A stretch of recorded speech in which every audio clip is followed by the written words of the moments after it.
You toxic, corrupted, greedy hands in a cookie jar. You have better let Errol the True Spence and Bud Crawford dictate their fate.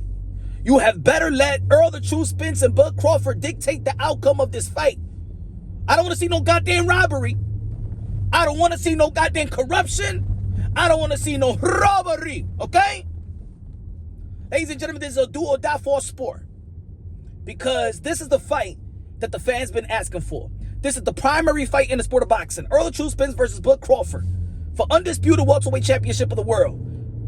Something that in the welterweight division, Floyd Mayweather never done, Manny Pacquiao never done, Oscar De La Hoya never done. Great legendary fighters, but never accomplished the undisputed in the welterweight division. Bud Crawford, Errol the True Spence, I believe is a good style. Is a good style a matchup. I think they're going to entertain, but they got to entertain, and also the powers that be need to keep their corrupted, greedy hands out the damn cookie jar and let the fighter dictate their fate, because if they do that and the fighters do what they're expected to do, boxing is going to go back into its glory days. It's going to be the resurrection of boxing and its glory days. Could they just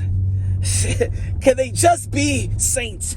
Take the evil out of your heart, spirit, and pockets and bank accounts, and let the fighters dictate the outcome. Y'all already know this is Punch Drop Boxing, aka Mr. Moonshine himself, aka El Adobo, aka El Sazon, aka El Maldito Borracho. Ladies and gentlemen, y'all already know I always say that these are my modern day warriors, modern day gladiators. They put their life on the line for my pure entertainment. There's going to be Errol the True Spence fans. They're going to be Bud Crawford fans. They're going to go at one another like Montagues and Capulets, like Bloods and Crips back in the days. You know what I'm saying? But this is good for boxing. I do believe that even though that these two personalities in promoting the fight and selling the fight, you know, they're not going to give, you know, Floyd Mayweather and Conor McGregor type of promotion and selling the fight. But I'm going to tell you like this. Their skills and their matchup, you know, the way it's gonna mesh, I think it's gonna give us that epic entertaining fight. I really do think so. I don't think that Errol Spence is capping when he's talking about, oh, it might turn out like Hagler and Hearns. I don't think he's capping about that. I think the two styles are meant for that. Also, we gotta understand, as much as we want to blame the promoters, as much as we want to blame managers or whatever, and why boxing is where it's at, I'm gonna tell you why boxing and why the community was shrinking and why a lot of people went to the UFC. Manny Pacquiao versus Floyd Mayweather gave a black eye to the sport of boxing, because this is the fight that the fans wanted to see. This is what the whole world wanted to see: Manny Pacquiao versus Floyd Mayweather. They paid a lot of money. I think it was $100 pay-per-view the pay-per-view price.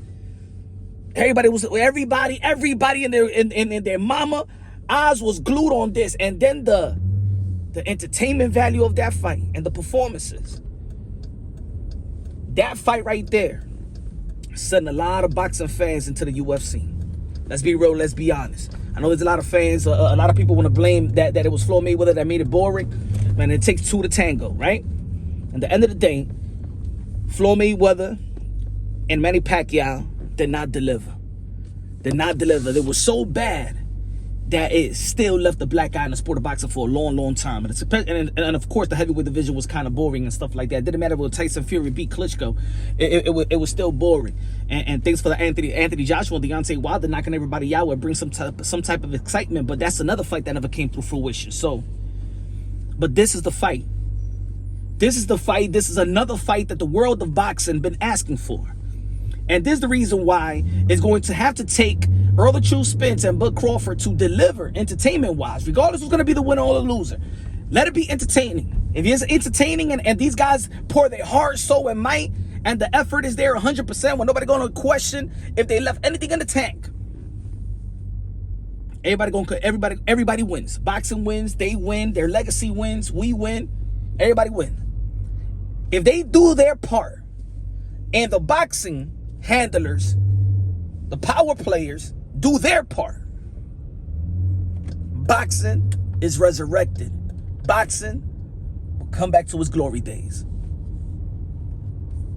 And then everybody will benefit. Everybody will benefit from this fight. Because the fans are going to be glued into our sport. People going to respect it to the fullest. That's what it is, y'all.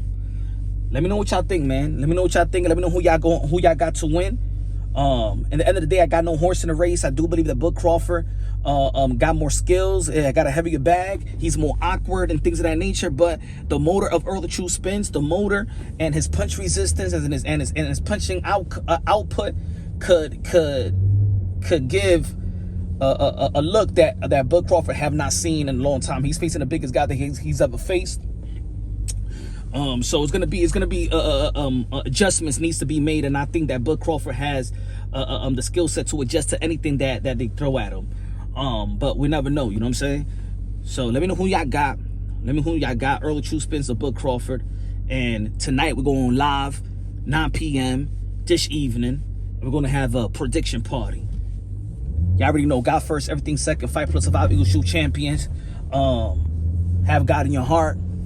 Shout out to all the fathers and stuff like that. Fatherhood is prominent in the sport of boxing. Shout out to all the fathers. Shout out to all the kiddos. Hope everybody having a good summer. Stay tuned tonight. We live. Love y'all.